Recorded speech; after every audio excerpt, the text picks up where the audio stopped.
few weeks ago, I went to Chicago for the AIA National Convention, and while I was there, I spent some time at Millennium Park. It was the first time I had visited. And this is a bird's eye view of the park, just for context. The lake is at the right, my hotel was just a couple blocks to the left, and that's pointing out a couple sculptures that really captured me. I first entered the park around 5:30 a.m. and noticed these two 50-foot high glass block towers. 5:30 a.m.? Yeah. And the faces, there were two faces that were videos of people who would look, pucker their lips, and then smile at each other, these two buildings, and that's all the videos did at that point in time, and they'd switch to a different face. And then I walked past those two towers, and I came across these three young girls. As you walked by them, their heads were flatter. They were about a quarter of the normal thickness of a normally proportioned head, but you could tell they were thinking or dreaming or sleeping.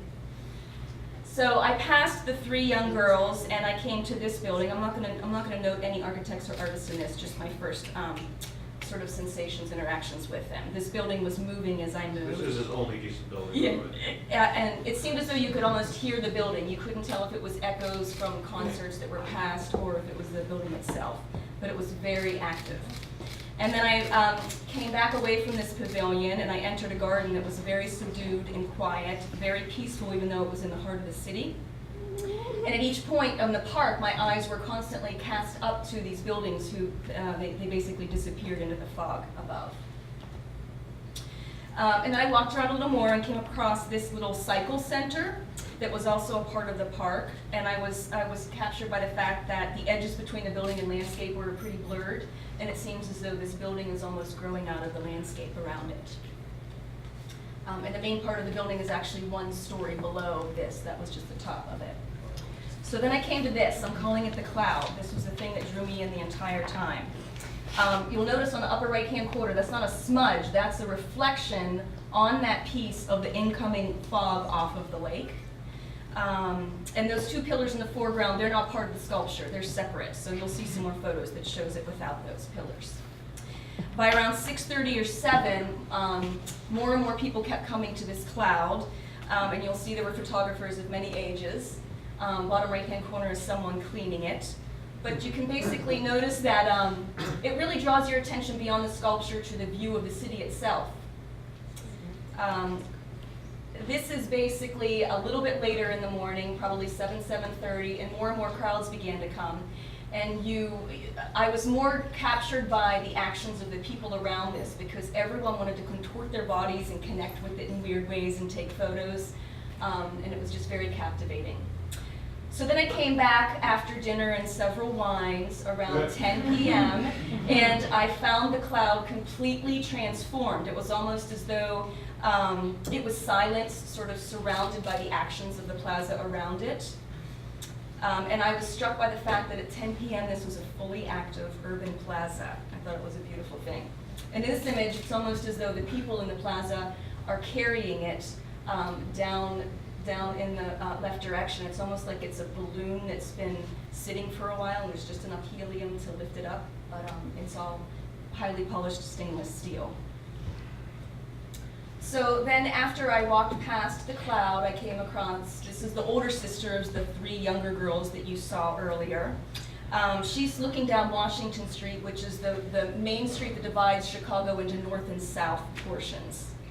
And I have a picture of her face, but I like the fact that you could see what she was looking at.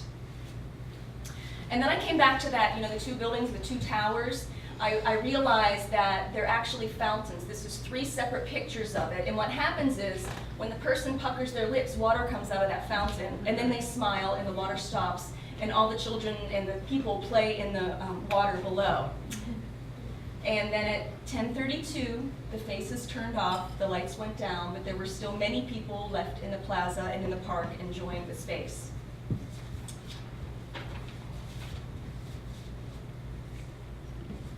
So then early in the morning, I walked back to the park, and there was a lot less fog this morning. Everything seemed to be crystal clear, and I was happy to see that the cloud was still there, sort of waiting for me, back in silent reflection. And this is a view, this is a mirror image of the plaza and the lake behind you with the sunrise hitting it. But you can see the detail in the buildings behind are really brought out by the smoothness of the sculpture. In this image, I was really struck. Every angle you look at this sculpture, it's almost like a perfect form. Here it seems to be looking up towards the lake to the left, with the reflection of the city behind it. And then I walked a little bit closer, actually. You could go inside of the space. So in this image, the bottom right-hand side is the plaza. And this is all just a very relatively simple curved form, but because it's mirrored, it creates this sort of dynamic form that changes every fraction of an inch that you move. So it was beautiful just to be standing still or to slightly move through it. This is a detail of the actual, it doesn't show the plaza at all. It's just the ceiling of this form inside. And I really longed to see a building that had this effect that was sort of cavernous. It's almost like you felt like you were in the belly of the whale, and it moved around you as you were walking through. This was, I walked a little bit back in the other direction, and I noticed there actually was a little bit of fog left in the morning that was above the lower buildings. And every time, every second that the fog sort of wafted down the street, the forms of these rays in the sunlight, the reflected sunlight, changed. So I mean, this one building was making a lot of, changing effects the entire time. So I leave you with this one detail. I was amazed at the fact of, at Millennium Park, they basically brought everything together, like buildings, sculptures, landscape, and people. And it just made it an absolutely beautiful place at any point in time in the day. So if anyone likes this idea and was interested in coming to Pittsburgh to think about this locally, let me know.